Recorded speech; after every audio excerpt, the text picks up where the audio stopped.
You see, something's going to happen. What? What's going to happen? Something wonderful. What? I understand how you feel. You see, it's all very clear to me now. Welcome to the Occult Rejects. And finally, back by popular demand, we got the Idaho 4 crew going on. We got Ron from New England, from Wicked Planet. And we got JJ Vance from the host of Operation GCD. It's been a while, but we finally made it happen.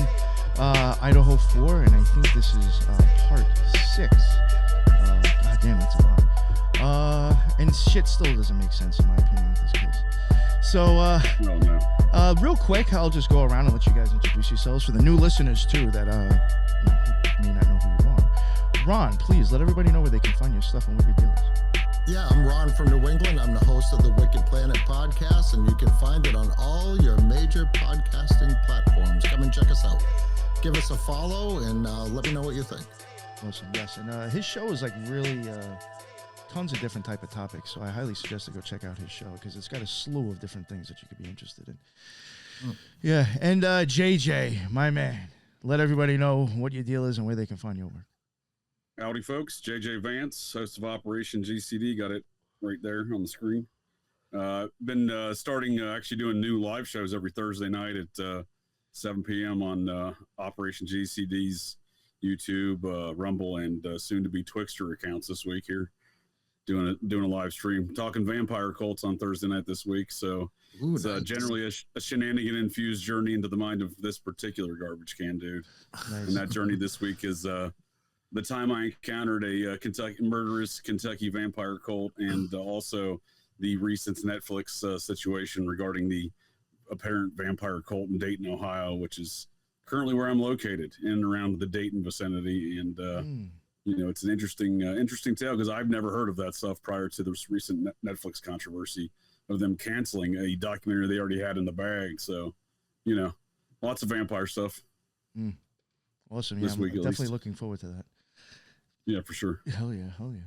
Now looking for the conversation. Great to see you, Nick, Ron, and folks at the interwebs. Hopefully we can bring some new insight into this Idaho 4 case today because it is an intriguing topic and this never fails to bore me as far as staying up to date on what's going on. Hell yeah. You know what's something I just realized too? I mean, I've only probably met like maybe a small 4 or 5 people. And actually, 2 out of them are on the show with me right now. I've actually personally met these dudes in real life. So, nice. Yeah, I was just thinking that, like, holy shit, like, I'm actually on a show with people I've really met. Like, yeah. It's pretty cool. Yeah, I had a good time. I don't know if people, a lot of people may not know. I mean, you know, mention it when we cover it. But, like, when I went to Washington, I did see JJ a few times, man. And I had a great time. It was really nice meeting the dude. So hottest day of the summer. Oh, yo, it was literally the worst days I could have picked to fucking come there, dude. It was literally, not even joking, it was 93 degrees like 2 or 3 of the days I was there. Oh, the heat index was like 110. That was out of control. Dude, I went through like 2 or 3 pairs of clothes a day. Oh, yeah. It was insane. I was going back and changing. That same day, that bridge in Brooklyn, it melted together or something like that. They had to like hose it down in order to get that bridge moving again because it was so damn hot up in New York City. It was like the whole East Coast, I feel like, that got that heat wave. But yeah, it was pretty wild. Yeah, it was hot. Pretty hot. It was good times. Yeah, hell yeah. So JJ, I don't know if maybe you kind of want to like start off, or if Ron, if you got anything you want to say kind of new about this case since it's been a while. No, I think JJ should kick us off there. He's got a lot of really good information, a lot of good notes. And one thing I just wanted to say is that, you know, this case has gone pretty quiet. Yeah. Right. So, and when things go quiet, it's usually an indication that the prosecution might be in a little bit of trouble. I really think that's the case here. You know, there is a lot of evidence that kind of points that's very incriminating towards Brian Kohberger. But when you kind of vet that information, like the whole Amazon, like, oh, we bought a knife on Amazon thing, which I think has been debunked, right, JJ? I mean, you want to kick us off on this? No, I think you bring up some good points, Ron. As you know, we've discussed in our previous 5 installments. I think at least what I've discussed is my underlying hypothesis is Brian Kohberger did not do it, and as the shows have progressed, as time has progressed, it seems to indicate that is indeed the fact here. And the propaganda, like as you mentioned, Ron, has been out of control on this case.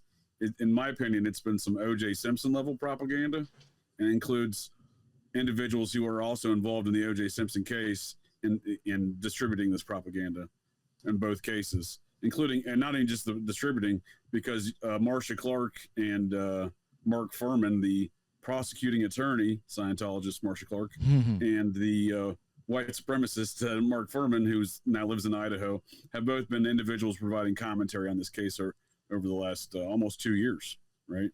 So, there's been a lot of propaganda, and that's kind of come to a hilt for the prosecution. That's a good point you said, Ron, that they've gone quiet because they've been getting their dicks knocked in the dirt, so to speak, because they just lost the change of venue motion. Kohberger was granted a change of venue yesterday. Oh, he did. Okay, because I was going to bring that up. Up because I think, they did file a motion for change of venue for multiple reasons. Obviously, he's already been tried and convicted in that area. So it makes sense that they would do that. Did they end up going to Ada County?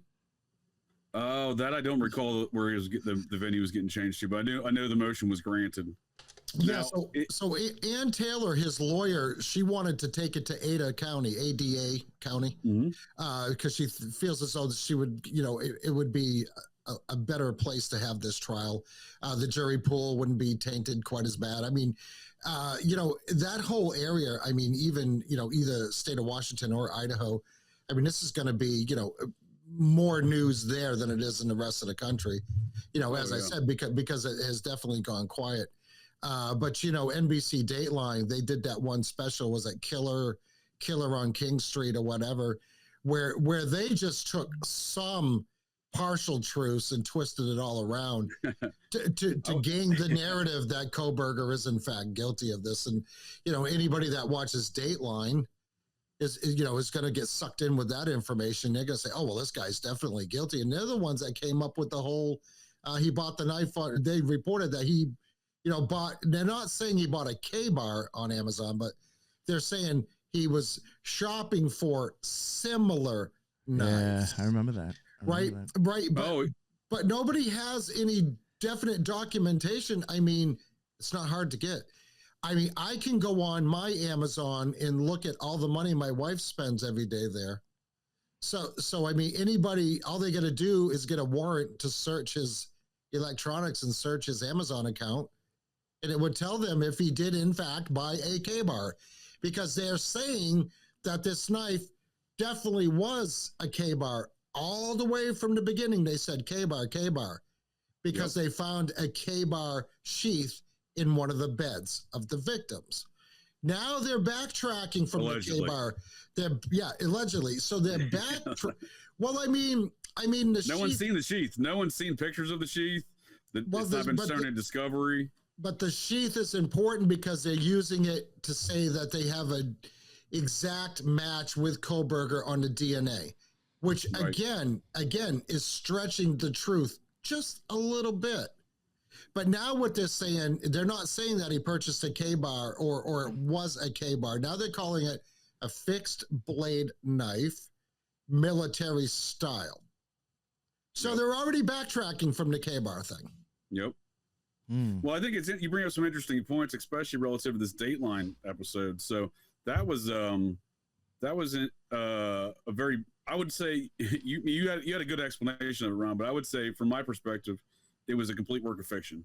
They took so much creative liberties in establishing facts of that case in that Dateline episode that this is part of the problem and why they're changing venues is because so much false narrative, false facts is, they put out, obvious misinformation that they have to change. I mean, he's going to struggle to have a fair trial anywhere because of the national coverage this has gotten. Right. You can send him to another country and have a hard time because it's been international coverage. But that Dateline in particular, relative to the knife, I think is very interesting. So Dateline somehow knew about some sealed warrants in searching the Amazon accounts of Brian Kohberger before that was made public. That wasn't made public until September of 2023. These warrants for Amazon.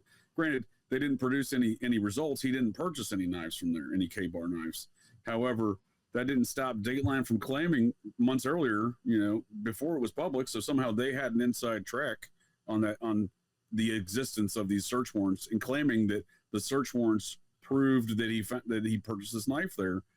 I say that they did that because they didn't expect to ever have to release that information months later in the unsealed search warrants. So the state continued to try to keep that stuff sealed after Dateline's inserting this completely false narrative that everyone knows is false, right? Mm-hmm. And then over time, they're continuing to lose those battles on keeping that stuff sealed. It gets released 6-8 months later, I think it is. I think it's 6 months after the fact, in September of 2023, and everyone knows that they did submit warrants, but they didn't find anything. Right. Nothing. There was no result of it. So, not only like the fix. That's what I'm saying. Like there's a larger.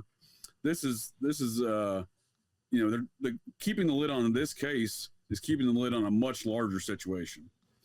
This opens the floodgates to something. I have some ideas of what that we've discussed that in the past relative to money laundering, drug trafficking, and cryptocurrency bank there nearby that FTX had purchased. I still think those are very, very relevant in the discussion, but obviously it may not be that, but it's obviously something is keeping the lid on this case, because you have sealed warrants, you have a Dateline propaganda piece, you have the state trying to keep that stuff sealed, and then all of a sudden they lose that battle and everyone knows, look, they were lying. And back to your point from earlier, Ron, I think that's why some of the prosecution has stopped talking as much, because within the first 6 months, Bill Thompson, aka Santa Claus, the prosecutor guy there in Liza County, who's not really prosecuting this case. He's like the guy on paper prosecuting the case, because really it's the two state's attorney generals, deputy AGs, that are sitting there with him at the table in these hearings.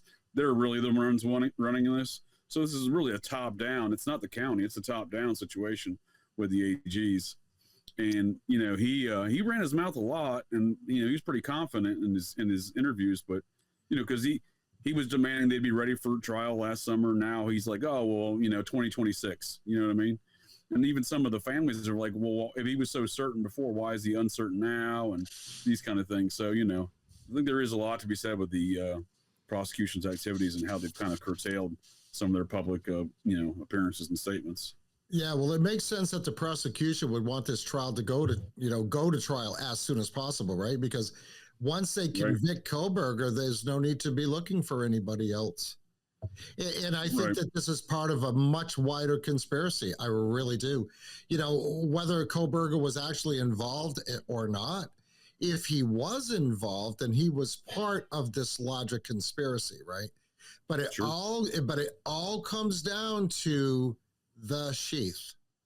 It's all they have. And we haven't seen the Sheath. Initially, remember, it was reported that they had contact DNA from the button on the Sheath. Correct. Right. So they're going to have a hard time getting DNA off of a piece of leather, but the button is chrome plated, so they would be able to get. And the only type of DNA that was the third lab test, also, Ron. Just to interject real quick, it was the first two lab tests didn't detect any DNA. The third lab test by this sketchy firm in Texas named Othram Labs, which the state doesn't want to say their name in court documents. The defense has no problem saying their name in court documents. I think that speaks to the mystery around this DNA and this knife sheath, because you can't find DNA the first two times, and then suddenly this third time you found this profile, and we're able to immediately produce a genetic investigation on that profile. Yeah, I think those are the things that stick out to me relative to that sheath. Right, but if the sheath doesn't exist, right, then there's no evidence, right? Exactly. And I mean, it started out as, and I know every episode I keep bringing up the DNA, but this is the only link, right? So I think it's worth talking about. It is the only link, yeah. So initially they were saying that it was touch DNA. Now it's being reported, or not now, but recently being reported that it's an exact match to Brian Kohberger. And they never said it was an exact match before. They said that it fit the profile, meaning when they had gotten the DNA from his parents' trash can, this is the connection that they're using. Now, they took buccal DNA sample from Kohberger when he was arrested, and buccal means anything inside your mouth, basically. So they did a cheek swab of Kohberger, and there is no DNA match associated with the crime scene with anything that has to do with Kohberger.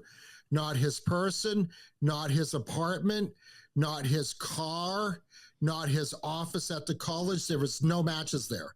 So the only thing they're saying where there's a match is on this like questionable knife sheath. And that's why I say that is the key. That is the key to this whole thing is the knife sheath. Now because they don't have video. They don't have any video of them, right? I mean, No. like that is the only thing connecting them. They don't have the cell phone data has kind of already been debunked by the defense. That's why the state's really not focusing on that anymore. They've actually advocated other evidence, right? Do y'all recall the footprint? There was the early on evidence used in the blood, to get right? the search warrant for Kohberger's Washington State campus apartment. They used that evidence to get that search warrant. They were looking for that pair of Vans shoes, but then when they found no Vans shoes, they just said, no, we're not.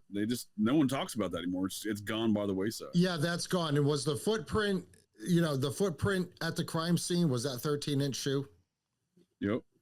I mean, that's a big foot, right? I mean, that's a big ass shoe. Bigfoot. Right. Yeah. So so the whole footprint thing is gone. That's gone. Nobody's talking about that anymore. They're not talking about anything but the crime scene. And it might be too early for us to get into this, but I think it's important for the listeners to know right off the bat. The crime scene has been demolished. There is no longer a crime scene. That I thought was one of the weirdest things about this. It's the number one. That's number one problem. Yeah. If the crime scene, you can't even take jurors to the crime scene. I know that in a lot of cases, capital murder cases, they bring the whole jury to the crime scene. And this is where the prosecution lays it out. Well, the prosecution was okay with this house being demolished.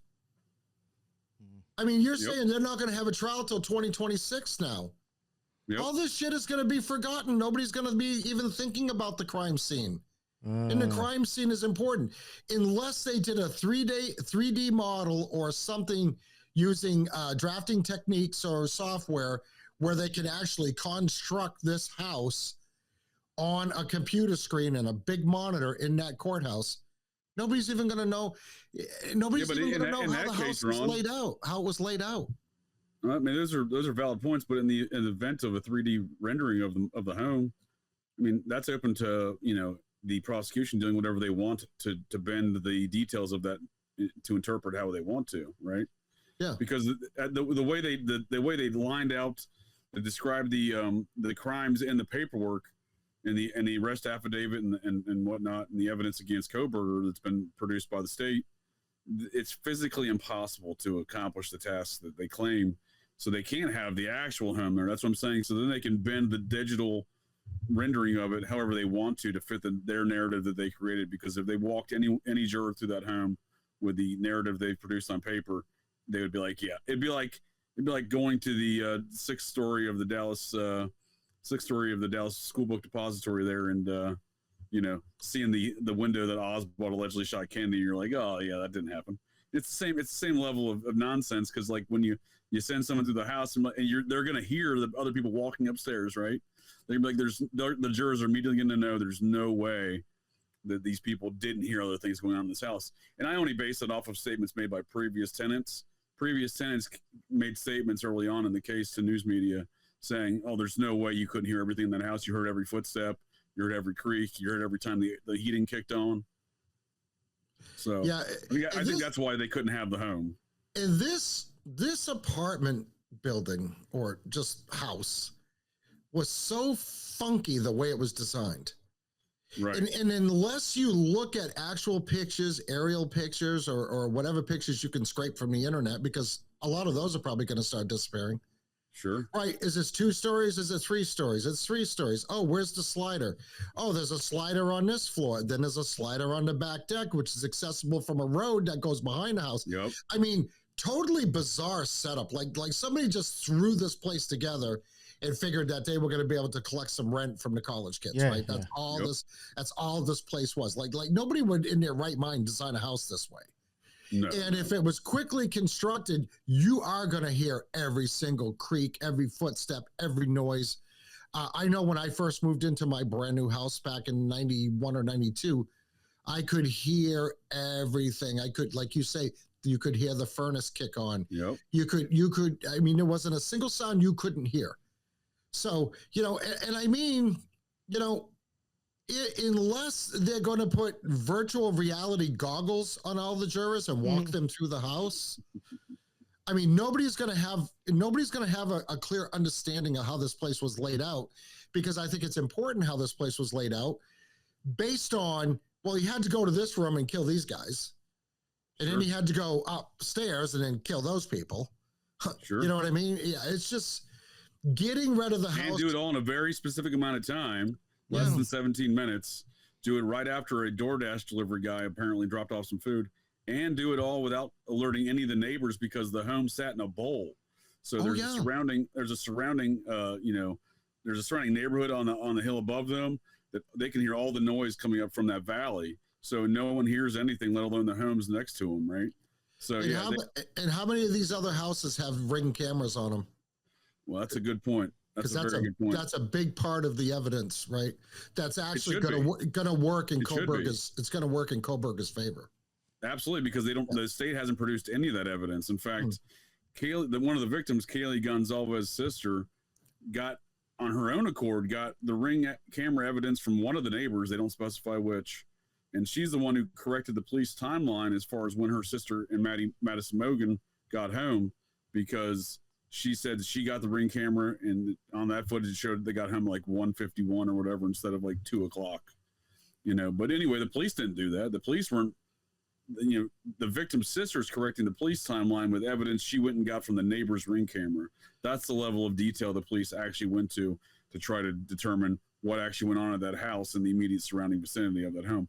Nonetheless, that Ring camera should yield some details. So if Kohlberger's defense does not bring that up in the court and does not work to their favor, that's a big foul on their part, because the fact that the police did not do those things should be a huge win for Kohlberger. Yeah, I got to think that Ann Taylor is right on top of that. She's really good. Yeah, no, I've been impressed. Yeah. Yeah, and Kaylee's sister is finding out more information, as you just said, than the cops are getting. Right, yeah. She was even able to talk to the Uber driver, like she tracked that dude down, and you don't hear any reports or anything in the evidentiary reports from the prosecution that they talked to the Uber driver. Yep, I don't think they ever wanted to, and here's why. So the Uber driver is an employee of the university. The university runs that town. The university, in my opinion, has been running this case. And it speaks to the global implications of some sort of global criminality related to this case, because the man who runs the university, who grew up in the murder home, by the way, his parents owned it, that man is formerly the head of one of the largest international corporate law firms. So he's deeply integrated into a lot of things as a result of that. So I think there's a lot of very large scale parapolitical situations that are impacting this case, and I think the university's been dictating a lot of these things, because that not only is the Uber driver, the private driver, he's like he's like more of a volunteer type thing, I believe. He drives drunk kids home on the weekends, but he works for the university. His wife works; she's in charge of the administration section of the Moscow Police Department. So. And then again, when you look at all the characters involved in this case, from the judge to the prosecution to the lead detective, to the chief, to the clerk of courts, who's the chief's wife for the recently retired chief of police, they're all graduates of the University of Idaho. So they're all alumni of the same university in that town. So it's it gets very Twin Peaks like real quick, if you ask me. Yeah, there's no reason to want to try to cover each other's asses there, right? I mean, this is what we're looking at. It's almost like Kohlberger was pre-selected to be the murderer. I think so. You know what I'm saying? I mean, that's what a lot of it points to. I mean, we can get into a little bit of like some of the things that work against Kohlberger. I mean, even coming from his own family, we could touch on that real quick. But, when you talk about camera surveillance footage or whatever, again, we'll bring up the car. There's no positive ID on the car. Right? None. We've In fact, it may be different cars. We've talked about this 50 times. Yeah. It seems to be that based upon the release of what the discovery hearings they had, notably the one back in May, that they're releasing different images of different cars to Koberger's defense team, saying that it's the same car. Yeah, but they can't prove it's the same car. Well, they got the surveillance of this one car that they're calling the white Hyundai Elantra, right? But they're not telling people that this car was actually going in a different direction than what they're saying. Number one, absolutely, yeah, right. So and the time that this picture of this white Hyundai Elantra was taken was not even within the timeline of Koberger being there to kill the people. Correct. Or prior or post, right? Correct. It's just we got a white car that looks just like Koberger's on a camera. That's it. Like how many white cars? White's the most popular color of any car manufactured in the whole world. And they all look the same. We've gone over this before. A Hyundai Elantra can look like a Ford Fiesta, can look like a Fusion, can look like a freaking any number of 20 different model cars. Absolutely. And I think what's most telling was released back in the May hearing when Koberger's defense questioned the officers that wrote the arresting affidavit, right? Brett Payne, and then the technology guy, the detective who does the technology there from Moscow. And what was telling to me was they have these various disparate pictures of a white and videos of a white car, but they don't have so they wrote in their narratives, like, we see the white car passing this from this camera footage from this business along this route at this time. And the most integral pieces of evidence they did not produce. They did not produce the white car coming in from Washington State into Idaho. Even though it's in the written report, they didn't produce the video, right? And then they claim he departed going southbound out of Moscow instead of going directly back westbound into Pullman, Washington, and they didn't produce that video either. So they have these it's a magic trick. They're like, oh, look at all these different videos of this white car. Again, the defense is is confident that it's not even the same car in some of these videos. So they made that statement in court, and I suspect they intend to prove that. However, it's telling me that the most integral pieces of evidence, him entering essentially into the crime scene area and him departing the crime scene area, in their written narrative, it cannot be produced in video format. Yeah, and let's just bring up one more thing about the car, and then we can move on from the car. I think we've established that that's a sketchy piece of evidence. Sure, for sure. No DNA evidence that ties anything to that crime scene was found in Koberger's car. Correct. You really got to know what you're doing to not leave at least a speck of DNA evidence in a car. Hence why the mafia guys line their trunks in plastic.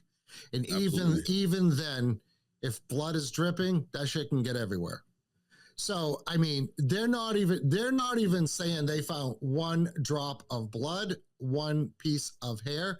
If this dude is hanging over these girls and this one kid, the guy there, and stabbing the shit out of them, you mean to tell me he didn't pick a little hair up there somewhere? You know what I'm saying? Oh, absolutely.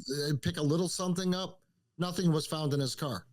No, and if I may piggyback on that, Ron, there was no blood trail outside the home. There was no obvious entry and exit portions of the assailant or assailants, and also that Ring camera that Kaylee Gonzalez's sister got herself from the neighbor's Ring camera should indicate the activity going on in front of the home that showed her sister arriving home at a different time than the police were stating. It should show at least that front door footage, and if it's not the front door, then it's the back door, because the assailants came in some direction. Either way, there's no blood trail in either direction. Yeah, and so and the footprint, the latent footprint we discussed before, that has gone just the way of Houdini and said poof, that we're not going to talk about it anymore. That indicates to me that the crime scene was cleaned, because in order to get a latent footprint, they had to put down a chemical followed by a powder and then lift that footprint up. It's not just a bloody footprint. No evidence at all. It's implausible to believe that this crime was committed without evidence being transmitted outside the home and into a vehicle. But what's interesting is they didn't find any Koberger's DNA inside the home or in the crime scene, other than the alleged contact DNA, which now they're saying is direct DNA match to Koberger. Mm-hmm. But they did find the DNA from 3 other male individuals that they don't know anything about. Who were these people? Correct. Yeah, that is the most important part of the DNA story, if you ask me, because it's the act of not investigating those other parties, and it's the act of then comparing the other parties they did get DNA samples from, comparing that to how they treated Kohberger. And if you look at the investigation of how with the samples they did get, not the samples they recovered from the scene, but people they investigated and got samples, them to admit to a sample or volunteer a sample. Those people, in fact, one instance, one of the suspects didn't volunteer a sample, and they tracked him down and got a cigarette butt that he threw out. So, looking at that, the volunteering, the tracking down to get a cigarette butt, then they don't do any of that with Kohberger. They raid his parents' house, and violate their rights as far as getting trash and allegedly fall across the United States. So you look at all those factors in addition to the 3 male DNAs that they just said, oh well, it's not important. We don't need to identify these people. Well, I think their argument was that it was a known party house, right? I mean, the police had gotten called to this house multiple times leading up to this, right? Right, but according to reports, there were on two of the 3 unknown male DNA samples found at the crime scene. But aside from allegedly Kohberger's, 2 of those 3 were found in the immediate vicinity of the bodies. One was found outside on a glove. The other 2 were found in the immediate vicinity of the crime scene. So known party house, sure. But at that same time, wouldn't there be hundreds of profiles if it's a known party house? Wouldn't they be getting all of these mixed samples of DNA and no fingerprints, right? They didn't do it. There's no mention of any fingerprints. They're like, we fingerprinted the door, we fingerprinted the handles of each bedroom door. None of that occurred. All right, so there was a DNA match from one of the 3 male individuals that matched the glove that was outside. Is this the glove that was overlooked until like the next day somebody found it? I think it was more like 2 weeks, but supposedly, that's the glove. Yeah. So that's one sample, right? But then there was 2 other unknown male samples that were found in and around the bodies in the crime scene. So I would agree with you that like maybe the glove sample is not important, but the fact that they didn't test any of these samples, I think is extremely telling to the prosecution's narrative and what they're actually trying to do here. Yeah, well, they're trying to fit everything, just like with the evidence of what time they actually got home. Like the police and the prosecution have a particular timeline that needs to work in order to convict Kohberger. Yep, I agree with you on that. So if these timeline narratives are different than what they're saying, I mean that's evidence that's no good either. I mean they're running out of evidence here. Yeah, and I think now that they know that they're not going to be really going to trial for another year or so, like they have all this time to work more evidence in. I mean, is that what their game plan is? I think so. Yeah. I mean, why? I mean, there's people committing crimes and they're putting them on trial within 6 months. Sure. I mean, we're coming up on 2 years, right, with this? Yep. Oh yeah. Yeah, I mean, it's a little excessive, I think. So. That kind of takes away Kohberger's right to a speedy trial, too, in my opinion. Yo, I was just thinking that. How is this a speedy trial if he wanted one? Yeah. Well, yeah, absolutely. It's definitely not. And I think we've all had interactions in some regard with law enforcement from varying capacities. Myself, both sides of the law, in fact.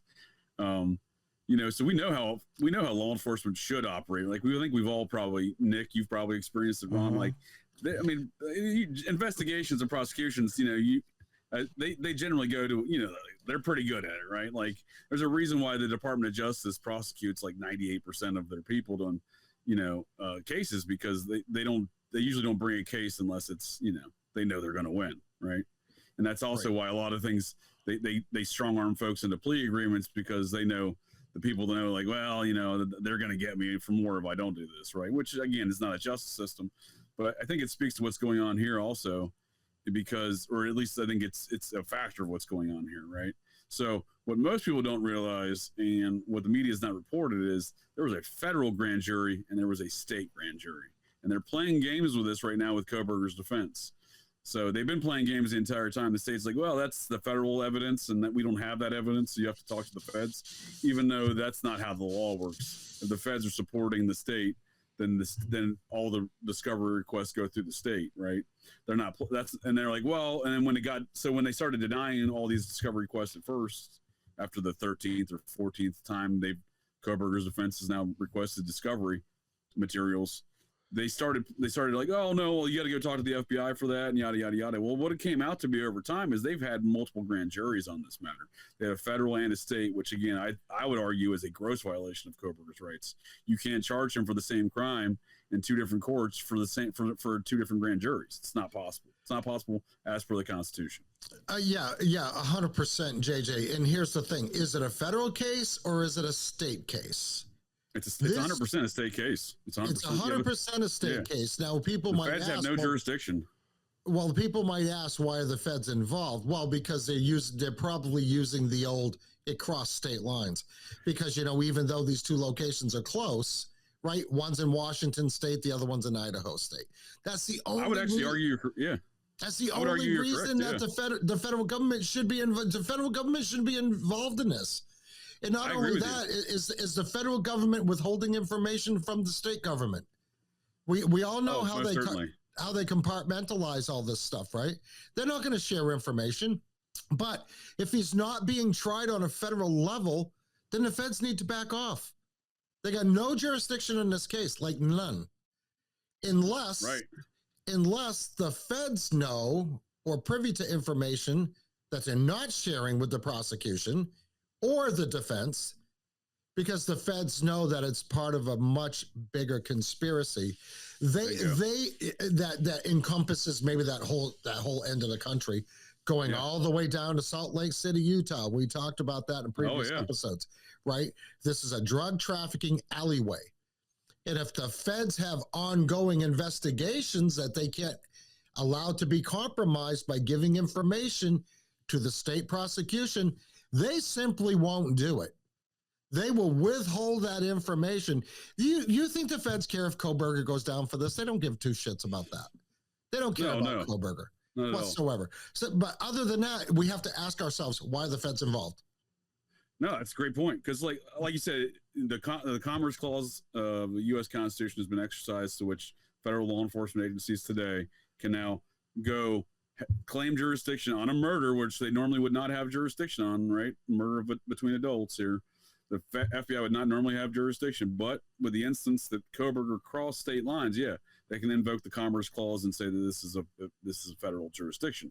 However, they did not officially do that, right? So there was so both of these, Pullman, Washington, and Moscow, Idaho, are already part of the same task force. They operate a dual 911 center. So every activity and every action is basically routed through a joint agency as it is, right? So they're already essentially on paper the same, different agencies, different states, right? But operationally speaking, they're the same thing. They're the same entity, right? The prosecutors and the chiefs of police and the sheriffs from both locations across Pullman, Washington, Moscow, Idaho, they all sit on the same drug task force. They all run the same drug task force. It's a multi-state regional drug task force done in cooperation between those states. That does not include the feds. The feds have a different task force in that area. They've been running it prior to the crimes, right? Drug task force. So to say that there's no drug trafficking situations going on there is preposterous, in my opinion, because of these task forces that exist, right? Yeah, well, let's just bring it on top of the actual crimes that have been seen as well in that area, right? We've discussed within the fraternities, within the sororities, numerous parties being involved in large-scale drug trafficking operations, being arrested for large-scale drug trafficking operations. Some of those cases have been sealed, right? Yeah. So to say that this is essentially one local police department, right? So they're investigating it until they determine that the assailant comes from Washington State. So that at that point in time, when they arrest Koberger and identify Koberger, and the FBI is raiding his home across the United States, right, his parents' home, that's the point in time the feds should have taken control of the case, and they did not. However, what they did do, apparently, is run their own separate grand jury indictment. So he's apparently been indicted on a federal level, but also been indicted for the same charges on a state level, because they ran a different. Because if you recall back in June of 2023, right, that was when they were supposed to have a hearing on the arraignment, and then the state was like, oh, we had a secret grand jury, and a week before the hearing was supposed to be on the arraignment, and now we don't have to have the arraignment anymore, right? So you can't indict somebody on the federal level and the state level and prosecute. You know what I mean? They're playing so many games here. I think that's indicative of again, the larger situation here that is going on with the FBI, because the FBI should have been in charge. They should have taken control of the case at the point in time Koberger was identified. They're already deeply involved, right? So they're raiding his parents' home. The FBI is the party that's not being reported really, but the FBI is the ones who have developed every key piece of evidence, right? The identification of the car, the white Hyundai Elantra, the DNA samples, right? This is all stuff done by the FBI. So again, they're playing all these games behind the scenes. They've done these multiple indictments and grand juries.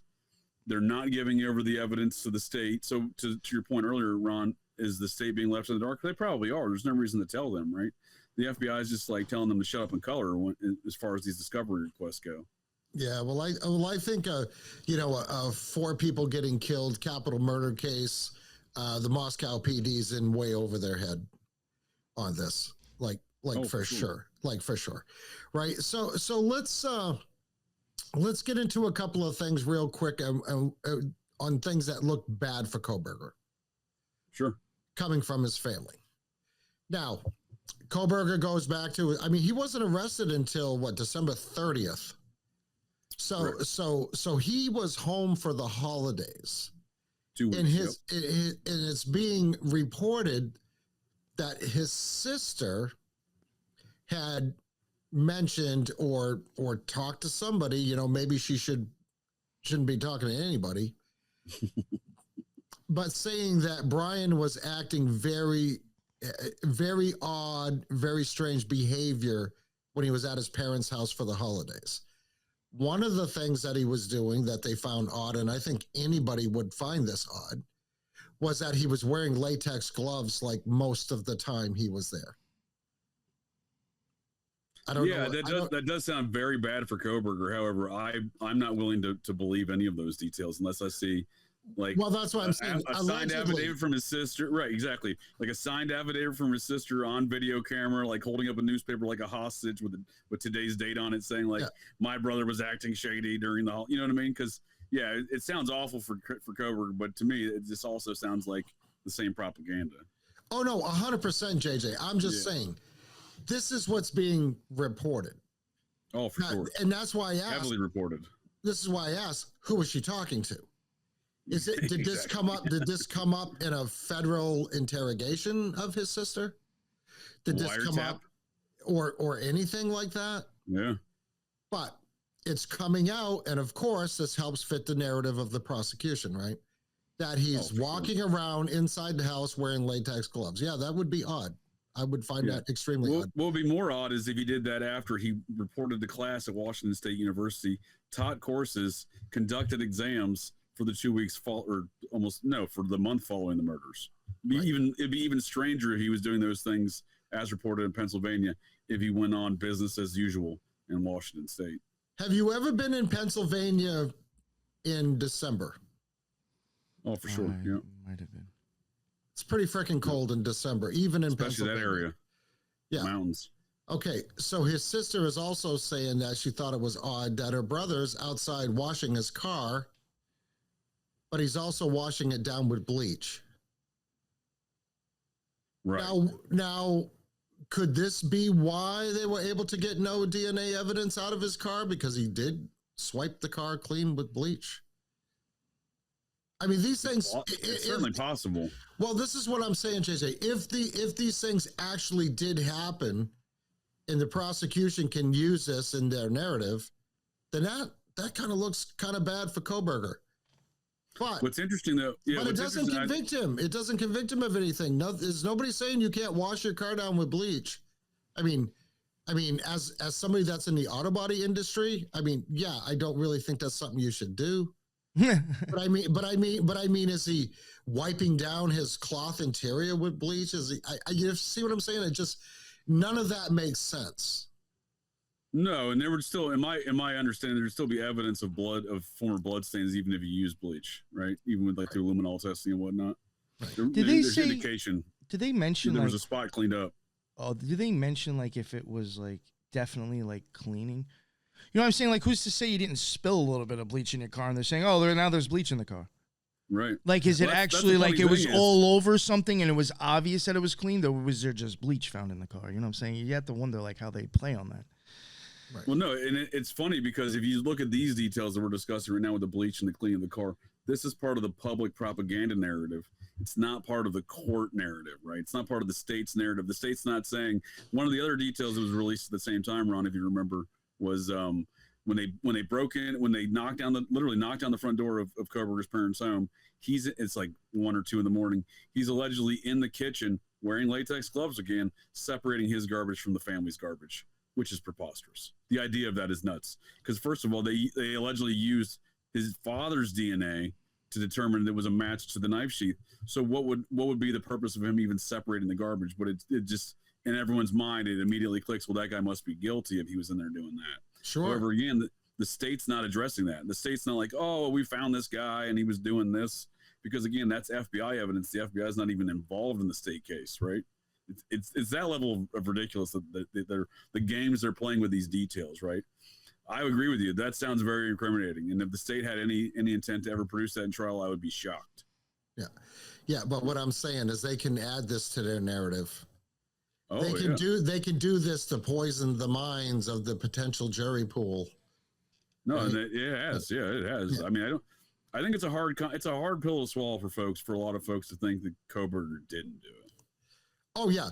Oh no. When we started putting the first episodes out after the first episode, I got a lot of comments like, "He definitely did it. Are you guys trying to protect him?" Right. No, we're just looking at the evidence as laypersons who approach kind of research on a different level, and we're figuring out that none of this stuff lines up. Like none of this stuff lines up. All right. Okay. So enough of what's making Koberger look funky at his parents' house. I mean, yeah, if he did something like, could you imagine like brutally murdering 4 people and then going to your parents' house, halfway across the country or 3/4 of the way across the country, just acting normal over Christmas? No, right. I couldn't imagine unless you're a cold-blooded psychopath. Yeah, like I couldn't imagine going to class and conducting exams and like with because he was a TA, he taught classes, so I can't even fathom him teaching exams and grading exams. Yeah, in the aftermath of that, he was studying under the lady who was a prominent serial killer researcher. She's the one that did the interview for the BTK killer. She's the one that wrote the book about the BTK killer. He's working with her. Right? Yeah. He's working with her. Yeah, she's suspect. Catherine Ramsland, right? Catherine Ramsland? Is that her name? I can't remember. Sounds right.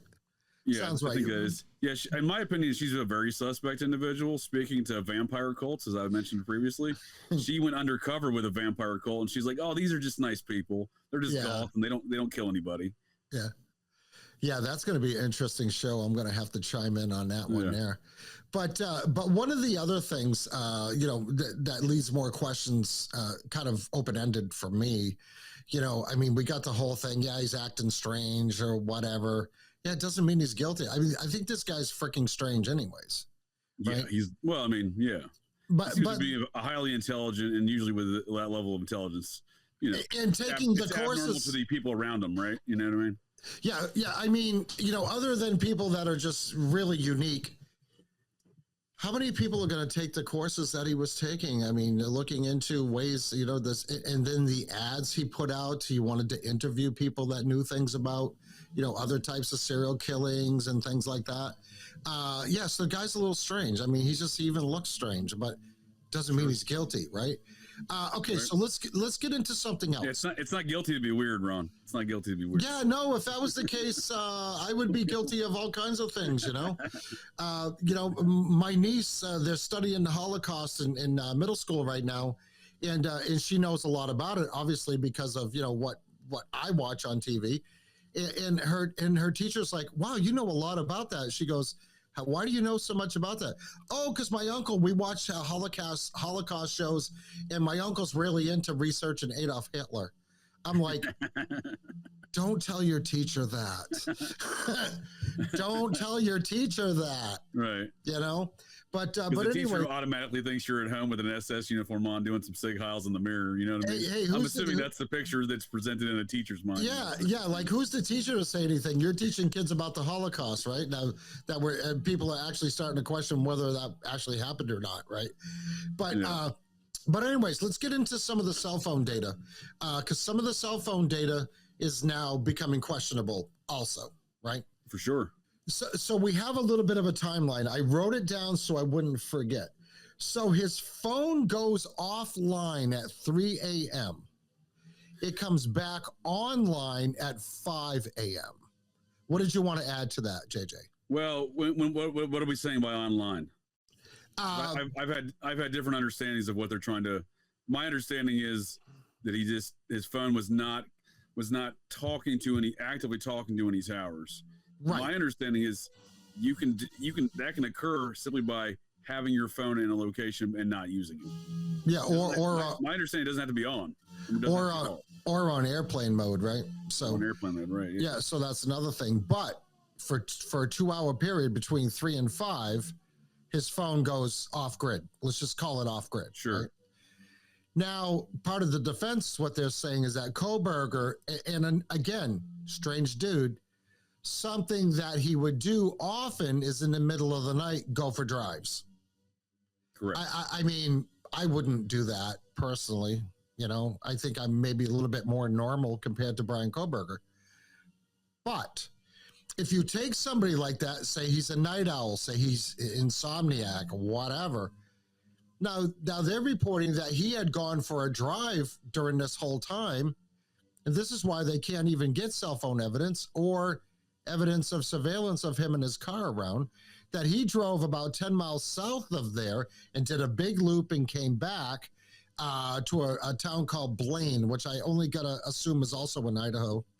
I think it's on the border there on the Washington side. Because this was part of his alibi.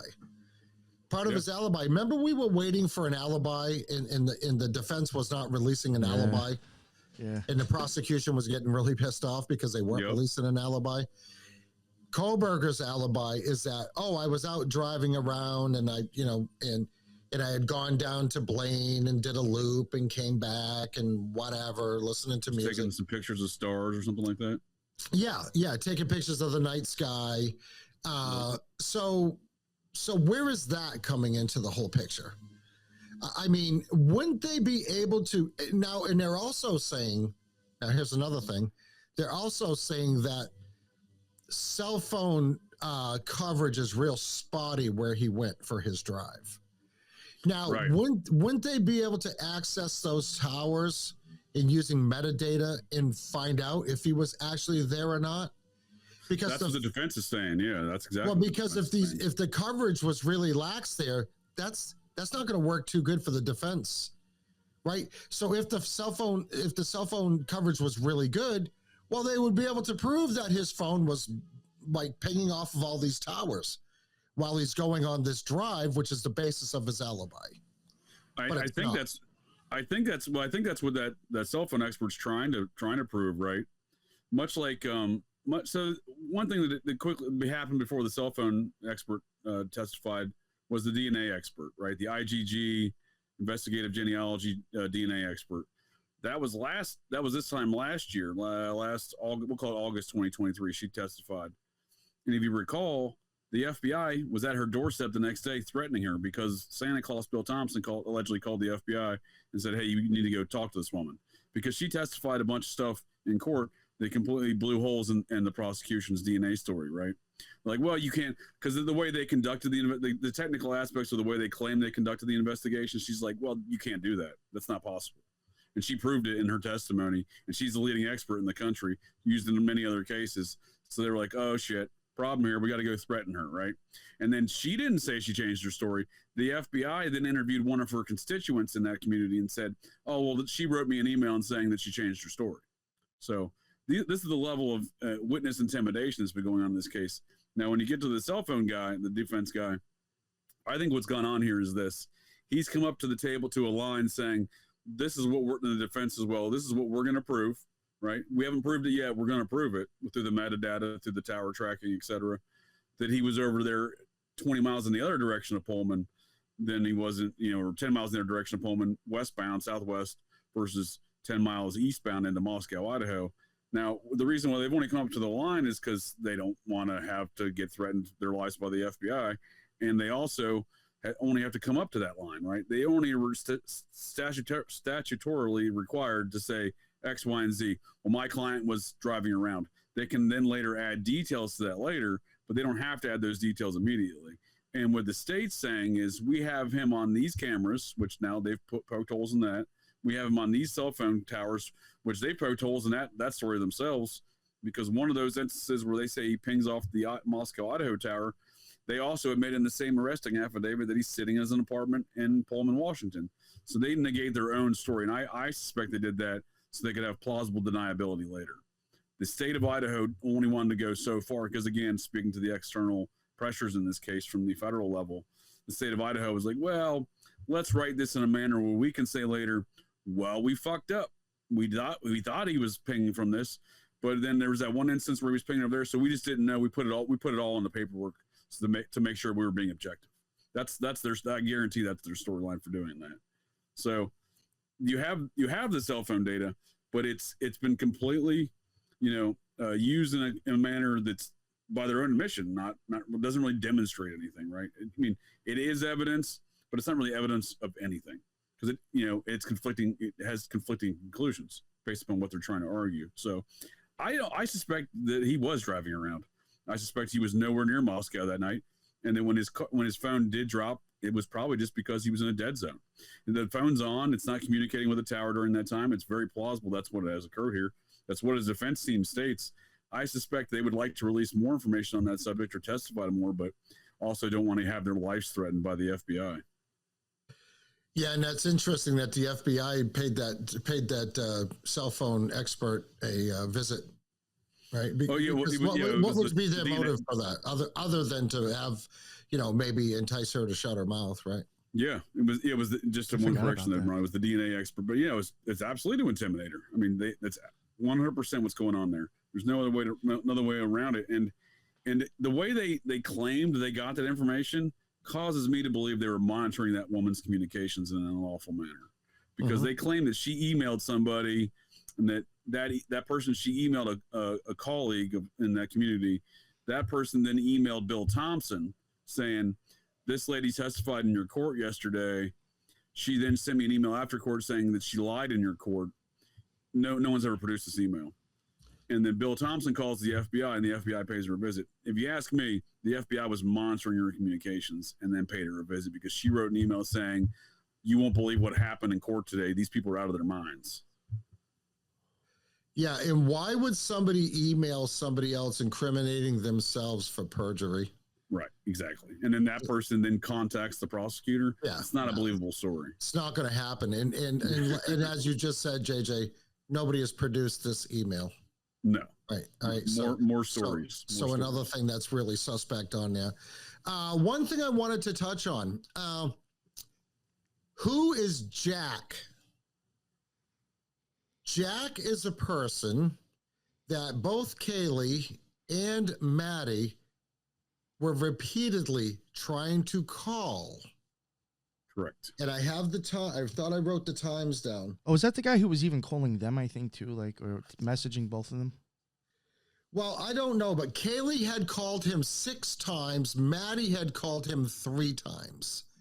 Presumably, right. Maddie called him because he wasn't answering for Kaylee. Yeah. Well, he didn't answer for either of them. Who is Jack? Is Jack their dealer?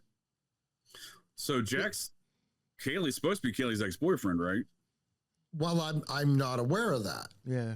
Well, that's the story. They grew up together and they were boyfriend and girlfriend for many years through high school and into college. However, they had separated, I think, 6 months, a year prior. She had already left school. She was only back that weekend. Surveillance footage was later released.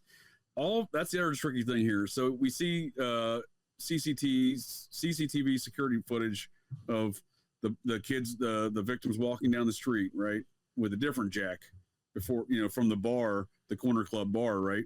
That video is suspiciously released at a time during the investigation in which, that causes Idaho to bend their narrative that they were already twisting, right? Other footage was later released from this is in December of 2022, before Kohberger's name's even known. Other video footage is released from the Corner Club bar where Kaylee and Maddie were hanging out just prior to the murders. And in that footage, Jack DeCore is clearly in that footage. He's clearly talking to them in that security footage. That was leaked by an unknown party to the media. The media has never come out and said why that was leaked or who leaked it. So I think Jack plays I've always thought Jack plays an important role in whatever's going on there. And that's why I think it's part of an integral part of the fraternity drug dealing narrative is because, so in my mind, the reason why they're calling 7 times immediately before they're murdered, right? Or what was it, 7 times, 8 times, whatever it was? 9 times total. 9 times. 9 times. 9 times. Thank you, Ron. Is because the Kathy Mabut, the county coroner / Lions Club. Whatever she's the justice defense attorney there in town, somehow a public defender. Strangely enough, I don't know how these things work, where you can have all these different roles like that. But she claims the initial murder time was at 3 a.m. So those calls are immediately prior to 3 a.m. So I would argue that the individuals that were in the house that committed this crime were known to. They may not have been students. They may not have been fraternity members themselves. They were known to this fraternity drug dealing network. And the reason why they're calling Jack is because they don't want to call the police, right? And they're going to call somebody else who's in the network that they trust to come help them, who lives next door. Jack lived 200 feet from this home, 300 feet, I think at max, right? So in that same cul-de-sac, in that same valley, in that same immediate area. So they're calling him. He later claims he was asleep. He had just seen them at the bar. So this idea that he immediately goes home and goes to sleep, sure, it's possible, but I don't think anyone ever vetted any of that out either. They claim. Okay, so we're talking about this is the same Jack that's like when I asked who is Jack, right? This is the same. This is presumably the same Jack that they spoke to while they were at after the bar, where they're at the food truck or whatever. Yep. Which so the food truck is a different Jack. That's Jack Showalter. Okay, because there's so many different Jacks involved here. This is where I'm getting confused, right? So Showalter was a member of a different fraternity than Jack DeCore. DeCore was the Jack who was dating Kaylee. Showalter's the one who was kicked out of a fraternity, but still hung around with the fraternity and sorority kids. And he's the one seen in the CCTV footage walking down the sidewalk from the Corner Club bar, the one the Jack that they ditched later at the food cart. So does he play a role? I think it's certainly possible. He has family relations directly into the Idaho Attorney General's office, who again are very integral in prosecuting this case. Right. So the plot thickens as far as that goes. Yeah. Do you have the timeline of when they were making these phone calls? I was trying to find that. Yeah, I think I have it here on one of them links. Let me look here real quick. You know, I thought I saw it too, but it would make sense that it could change the timeline of the actual murderers, murders, right? Because are they frantically trying to call this Jack individual because somebody is in the house? It certainly seems that way, right? Or, well, see, I don't know, because there's got to be cell phone data information that says what time these phone calls were made. So here we go. The first call is at 2:26. Kaylee starts to call. This is quotes from Kaylee's sister, who produced this evidence, by the way. At 2:26, Kaylee starts to call Jack.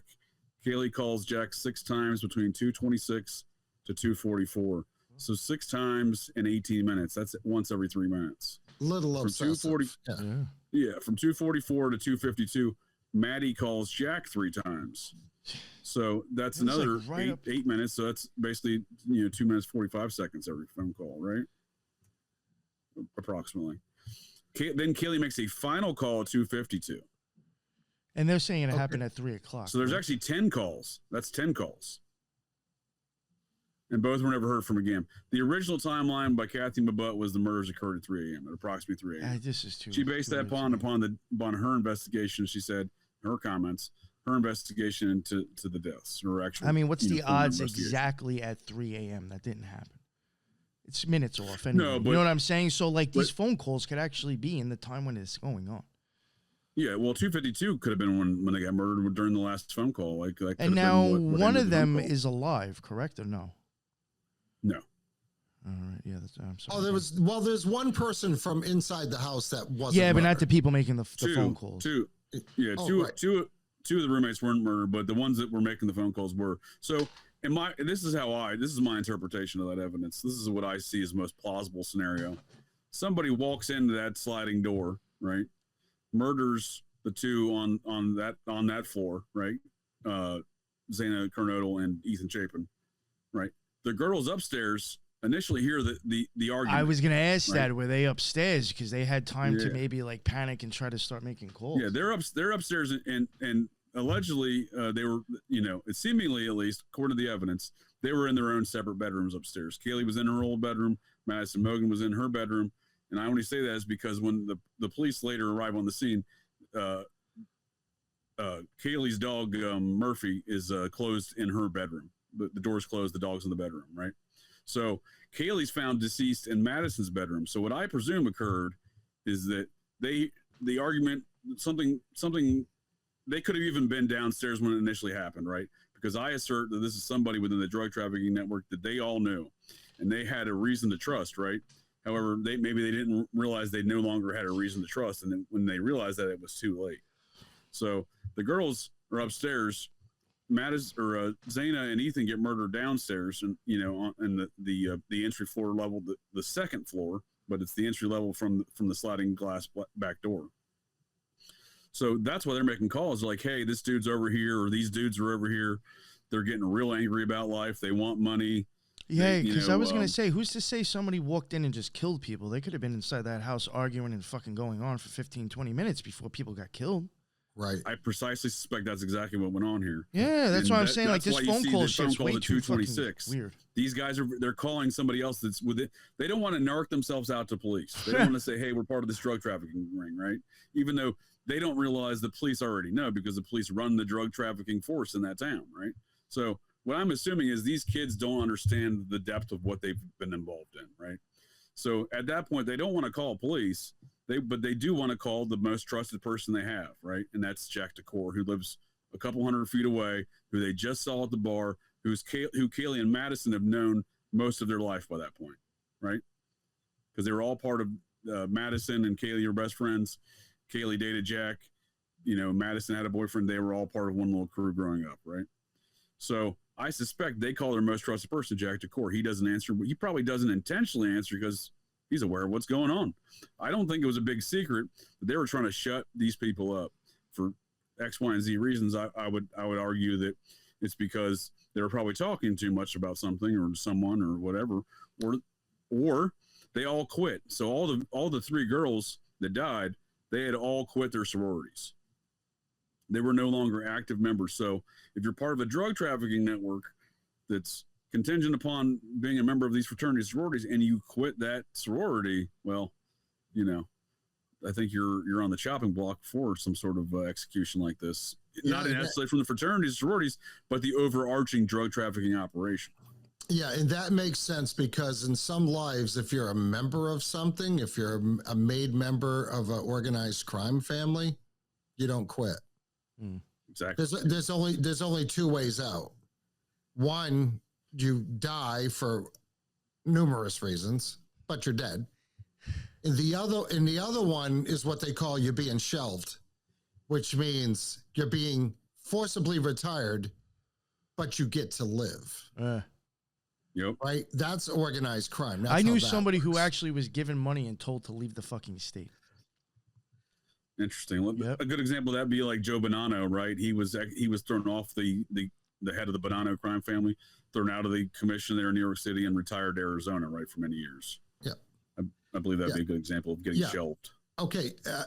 Right. But he was a higher up. So you're talking about the lower level. I'm talking from capo level down. Gotcha. Right. So 9 times out of 10, you're just going to have an accident, a hunting accident, deep sea car fishing, accident. deep sea fishing accident, car accident, your car ignites and combusts very quickly. It goes boom. and things like that. So if you're an upper higher member, then I guess, being shelved is a little different. You're just said, listen, we're going to take your action. We're going to put you on a pension, their version of a pension. And you're just going to quietly go to Tucson and live the rest of your life. Sure. Or you're going to go to, Miami. That was another place, or Key Largo. You're going to go down there. You're going to live out your life, like what Al Capone did, right? Sure. But I mean, different circumstances. But in the biker community, you don't really. There's ways to retire, right? But that's all circumstantial too. I mean, that's like. I mean, what I meant to say is, it depends on what the circumstances are. Mm-hmm. Like if you're just an old buck and you're like, you know what, I'm going to hand this over to the young guns, the young gladiators, they used to call us. We're going to hand it over to those guys. I'm going to go live up in the mountains and just take it easy for the rest of my life, and change my phone number so the feds can, tap my phone differently or whatever. I mean, that's how that works. So it would make sense that if these sororities and fraternities are involved or are part of a nationwide drug trafficking organization. Sure. And you decide, like, say, if you are involved in that, because we can't say that everybody that's a member of a sorority or a fraternity is involved in any nefarious things, right? They're just, they're doing their cartwheels on the front lawn and doing their TikTok videos, right? That's all they're doing. But somebody is supplying them with the drugs that are needed. And in college, there's probably a fair amount of drugs that are needed. Right. And if they are part of that and they decide that they're going to quit, well, now they're a liability. And this is the whole thing with the mob and biker clubs. You now become a liability because you know too much. Sure. I mean, how many CIA agents do you know that actually get to retire? Right. I mean, just think about that. Right. I mean, it just doesn't happen. Mm-hmm. So it would make sense that if they knew too much, well, now they become a target. Because all they got to do is implicate one person out of hundreds. So that means they have hundreds of, like the odds are like out of hundreds of people that at least somebody's going to get implicated. And then if this person gets implicated, well, then there's an opportunity for them to flip.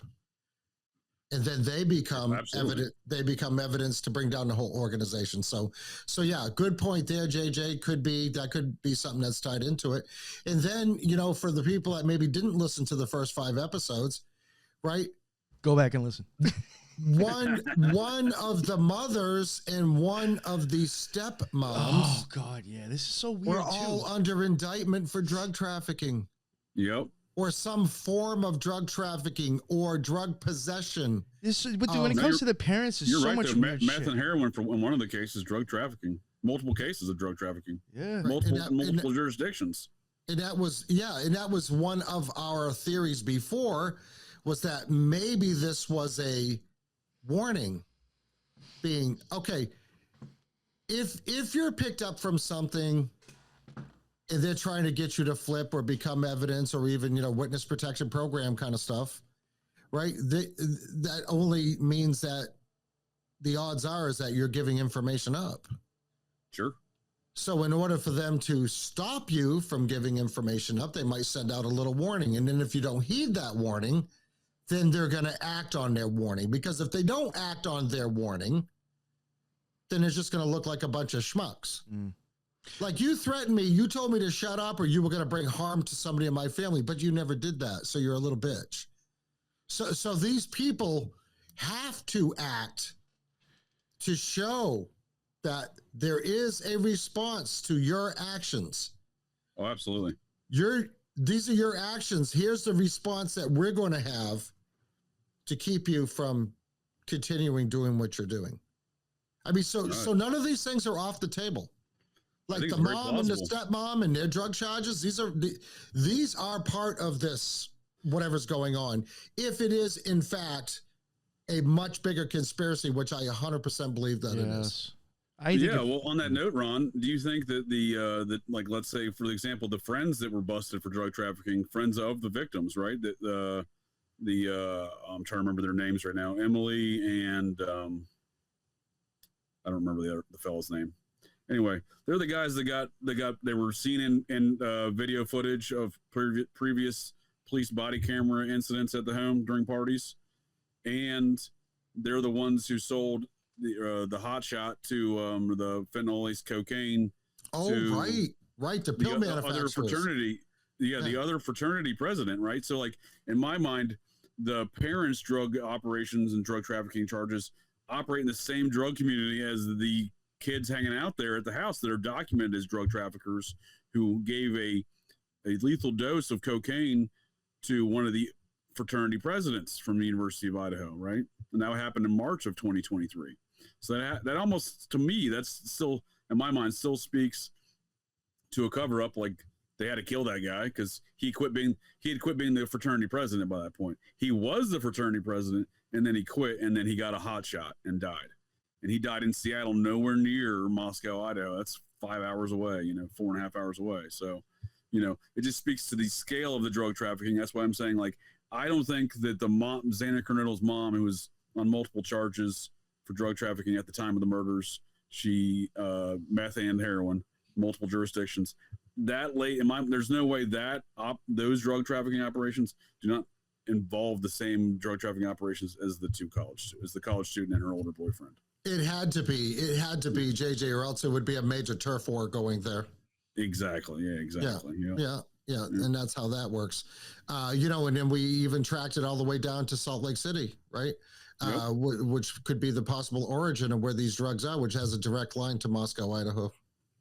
Right. Yep. So, I mean, it's all laid out there. And this is stuff that people don't even bother to look into. Does, not to interrupt, but does, like, the father with the hex hat, does that hex stuff doesn't that even go back to, like, that area you're just talking about too? I might be wrong.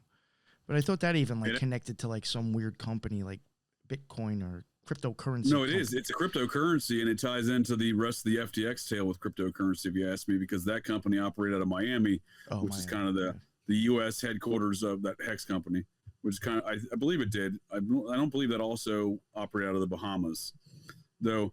That founder of Hex was indicted under basically the same charges as Sam Bankman-Fried, is using this cryptocurrency that he created as a Ponzi scheme, right? So there was nothing backing it. It was all just one big Ponzi scheme, no different.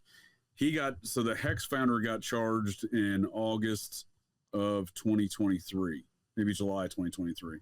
So long after the FTX charges, not long after, but months after, nonetheless, to me they're the same. It's part of the same soup here as far as money laundering goes. And to find him, Kaylee Gonzalez's father promoting that, I was kind of shocked. That one really caused me to go back and look, to think that there's far more money laundering and spooky activity surrounding these cryptocurrencies in this event than I previously thought. And I previously thought that's exactly what was going on. But I think it's even more than I previously assumed. Yeah, and I think that's something that we can probably research into a little bit deeper for the next installment in this, for episode 7, because you've got this little no-name bank out in the middle of nowhere that FTX buys or has something to do with, that a lot of money was run through that bank. Now, if you're running a drug trafficking ring, you're generating a lot of cash. I mean, a lot of people don't take credit cards and Venmo for drugs, right? It's a cash business. Yep. So you have all this cash, who knows, presumably in gym bags, right? Let's just right. Get into the let's get into this conspiratorial weeds, as I like to call them, a little bit for this part. And banks that pop out of nowhere, very small no-name banks that, it's not, Bank of America, which I think they all do on a high level. I mean, they even bagged HSBC for drug trafficking, drug laundering, drug trafficking money, right? Sure. All they got was a slap on the wrist and, few $1 million fine or whatever. Yeah, no big deal. That's, the cost of doing business. But you have this bank that's tied in with these cryptocurrency moguls that are all in the hot water, Sam Bankman-Fried, right? Right. And which is located not too far from where all this stuff is going on.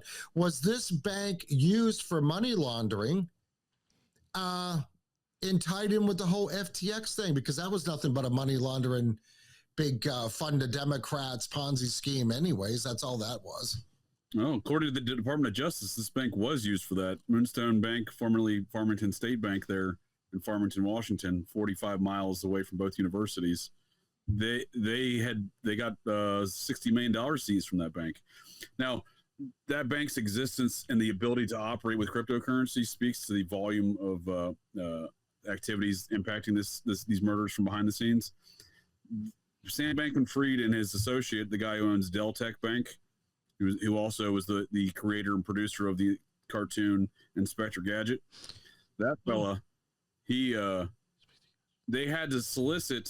So basically, they paid off some politicians to change the laws in the state of Washington because, federally speaking, cryptocurrencies and banks can't be in part of the same organization. Right. So they paid off some folks in Washington to change the laws. They then hired the guy they paid off as their attorney for the new Moonstone Bank and this cryptocurrency bank initiative. But yeah, it's absolutely used for money laundering. The one thing I like to focus on also in regards to this cryptocurrencies, whether it be FTX, whether it be this Hex cryptocurrency, or whether it be the private DNA lab that produced all the DNA evidence in this case, Othram Labs, they were all funded by Silicon Valley Bank. Silicon Valley Bank is the bank was one of the largest bank failures in America that collapsed in March 2023. So it's almost like a domino chain series of events that are associated with these things. As far as the murders occur. The murders occur again within 48 hours after FTX files bankruptcy. So if they were money laundering in that bank in Washington that was owned by FTX, be a good reason for the impetus behind these murders, because FTX just made it public less than 48 hours prior to the murder that they owned that bank. Nobody knew before that they had financed that bank until they filed their bankruptcy. Nobody had any idea that there was a connection between that bank and FTX. Zero.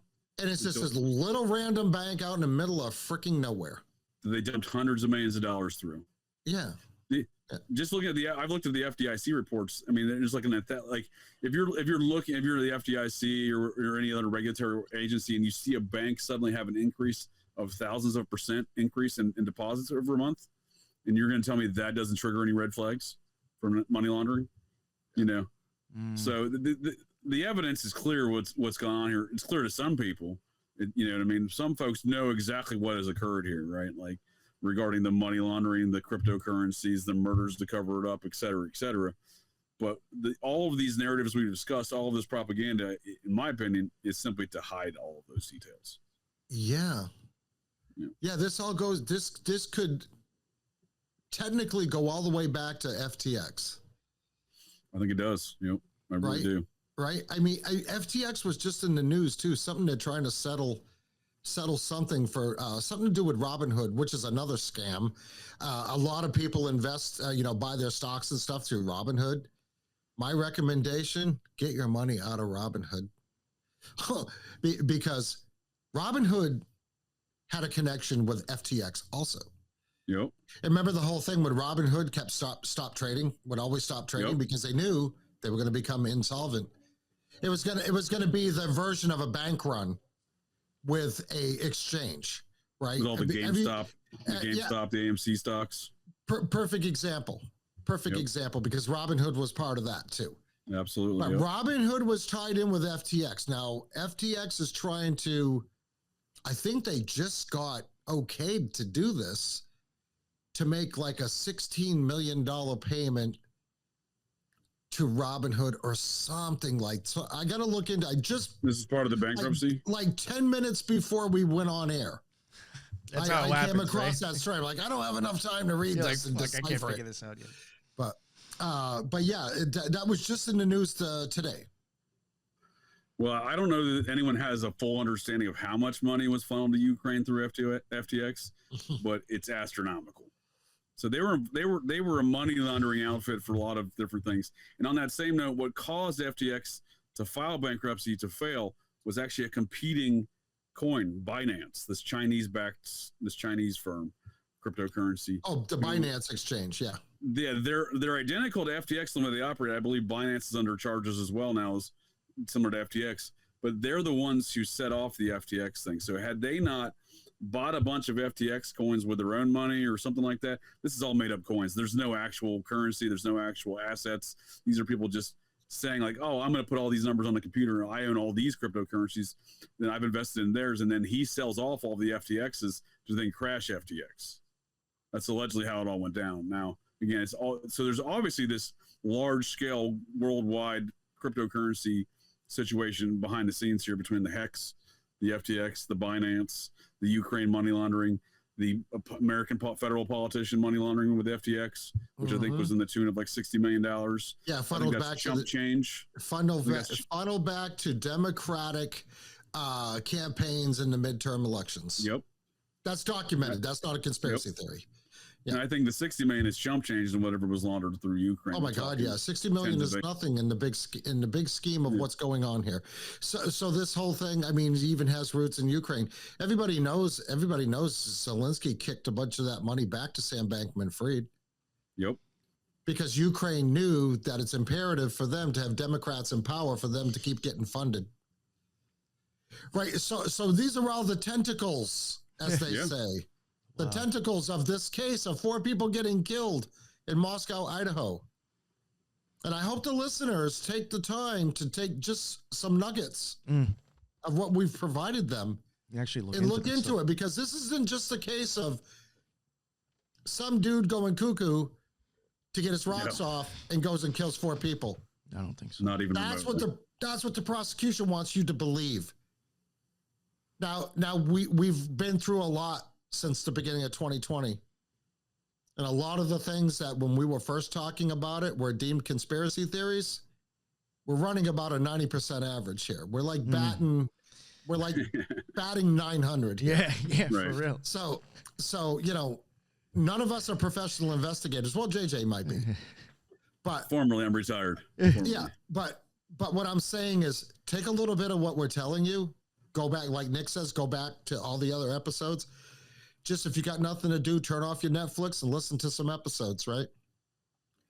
And take all this information, and if it doesn't turn a light bulb on in your head, then just give up. Give up. Go get your job at Walmart and just get your EBT card. Do whatever it is. Go do that, because you're not helping us in any way. You're funny. But yeah, I mean, I will agree with you. I do think, a lot of things I think a lot of people will look at as conspiracy. I mean, but this stuff's real. You know what I'm saying? You just have to start wondering, like, there's all this stuff that's around it, stuff with the parents. Again, like the silly thing of the hex hat on. I just find that weird. Like, it's just like how many different weird things you need around this situation, right? Yeah, that's what I'm thinking too. Like this shit was in the thick of it before. When he was wearing that hat. Yep. He's on every news channel giving interviews about the death of his daughter, wearing that hat for multiple interviews. And that's 8 months prior or so, 8 months prior before the Hex founder, the Hex executives were indicted. Yeah, very weird stuff. No connection there. Yeah, totally normal. I hate to do this, but unfortunately, because I have another show coming up in a half hour live, I do have to cut this short. So sorry, guys. But I definitely had a great time, and I'm sure there's probably actually more that we could still talk about and actually do another episode fairly soon. So I'm definitely down to talk more with you guys about it again. So yeah, this show was long overdue for sure. Yeah, and like there was even tons of stuff JJ has that we didn't even touch on. So I mean, yeah. Well, we got time. We'll do an episode 7. We can keep going indefinitely. I mean, now they're not even going to go to court till 2026. I mean, we got time. Yeah.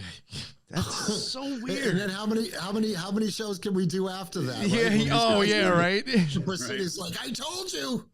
Like that meme with Leo DiCaprio pointing, I told you. Yeah, exactly. It'd be like David Icke was right.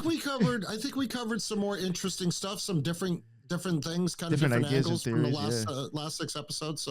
So yeah, really interesting. I want to thank you guys for inviting me to come on again. Hell yeah. Oh, great combo, Ron. Appreciate it. Yeah, absolutely.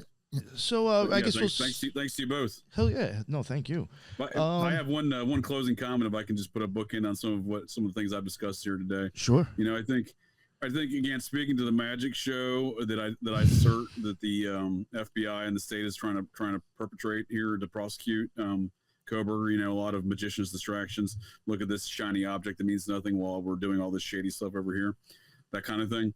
Well, back in May, when Brett Payne, the lead detective for the Moscow PD in this case here, when he took the stand to testify about his arresting affidavit of Kohberger, Kohberger's defense team really tore that apart. And I think one of the most important things I think that speaks to this magic show that I'm talking about here is he testified. So we've discussed in the past with this regarding the white Hyundai Elantra that the Washington State guys, a couple of Washington State University officers identified it. They allegedly, according to the arresting affidavit, it reads as if they then notified Brett Payne about it, but that happened. But in between those dates, so that's November 28th, they identify it. Moscow PD on December 7th tells the entire world we're looking for a white Hyundai Elantra, and Brett Payne allegedly starts investigating it shortly thereafter. Now, the arresting affidavit reads like they were all working together. However, when Brett Payne took the stand, he claimed not to know anything about the phone calls and communications from Washington State University officers that identified Kohberger's car on November 28th. He then claims that he didn't hear about that until after he independently identified Kohberger as a suspect. So he then claims after December 7th, he then identifies Kohberger as a suspect. And then a couple of days later learns that the Washington State officers had done that 3 weeks prior. Mind you, again, this is one department. They can claim they're not the same department. They function operationally as one department. The NFL, for example, the NFL has 32 teams, right? It's a new start of the NFL season. The NFL is one team. It's one 32 team, equal profit sharing operation. That does not matter any aspect of it. If any team does better than the other, the only thing that matters is if the 32 owners can come up with a narrative that produces the most amount of money because they all split it equally. When Tom Brady sells a jersey there in New England, Ron, the owner of the Miami Dolphins, one of his opponents, for many years, he gets the same equal cut as the cut, because it's NFL branded, for sure. Same equal cut. Wow. Now so outwardly that's 32 different teams. Inwardly and operationally that's one team. They all work together in one purpose. Right. Same thing goes with Washington State University, Pullman, Washington, Moscow PD, and University of Idaho PD. Or the Moscow PD portion of the University of Idaho in that capacity, because they have a separate police force on the Washington side. Moscow does the campus police on the Idaho side. All of these organizations are one, the county and the city PDs and the campus PD, they're one operational unit. They have the joint 911 center. All of their leadership sits on the same board together on these drug task force, et cetera.